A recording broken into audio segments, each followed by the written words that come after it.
They used my own gun on me. 2 shots, one low, one higher, both meant to hurt more than kill.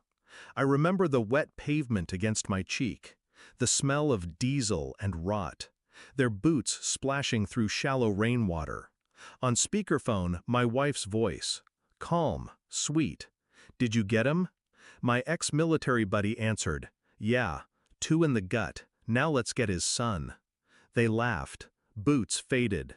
They forgot what I wear under my shirt, not just a vest, ceramic plates.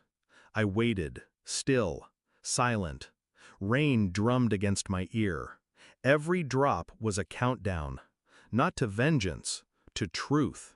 Because tonight wasn't about bullets, it was about why. 2 hours later, I was home, alone, blood seeping into gauze under my shirt. The bed smelled of her perfume. Not the one she wore for me, the expensive one she only sprayed for special occasions. Her side of the closet was open, 3 dresses missing. My phone lit up, an unknown number. A message, "He's asleep, same time tomorrow?" I stared at the screen. The sender had sent it to the wrong number, no name. Just a mistake, or maybe fate finally tripping over itself. A slow breath. It wasn't shock I felt, it was an odd, hollow confirmation. Like a puzzle I didn't know I was solving had just clicked into place. But suspicion wasn't enough, I needed proof. And proof is best collected without noise. The next morning I kissed her goodbye. She smiled like she hadn't signed my death warrant. I tracked her phone through the backup I'd set up years ago in case she lost it. The dot moved, steady, purposeful. It didn't go to the office. By noon, she was at a small motel outside town. Same room number, 3 times that week. I didn't follow her inside. That would have been emotional. Instead, I bought the room next door the next day. Through the thin wall, I heard muffled laughter, and his voice, my old friend's voice, the same one that had counted my kills in Afghanistan and just counted 2 bullets into my gut. I recorded every word. 3 days later, I had enough audio to bury them both in more than shame.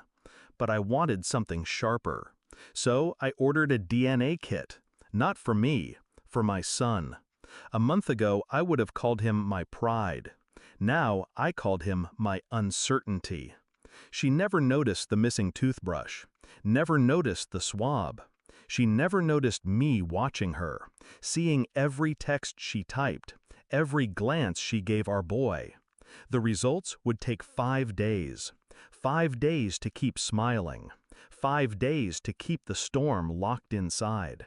The envelope arrived on a Wednesday, thin, clinical, unapologetic. I read it once, twice, then folded it back into its paper skin. Not mine. He was never mine. That night, I set the report on the kitchen counter. She walked in from her late shift and froze. Her eyes darted to the paper, then to me. I said nothing. She opened it, read. The blood left her face. Where did you—" I poured coffee. No sugar, no milk, just black. The silence pressed harder than any words could. She tried again. "This doesn't change anything." My gaze met hers. It was the first honest moment we'd had in years. The next morning, I called him. I told him to meet me at the same alley where he'd left me bleeding. When he arrived, I tossed the DNA report at his feet. He picked it up, confused. Then he understood. His mouth opened to speak, but I cut in. "She's all yours now, both of them."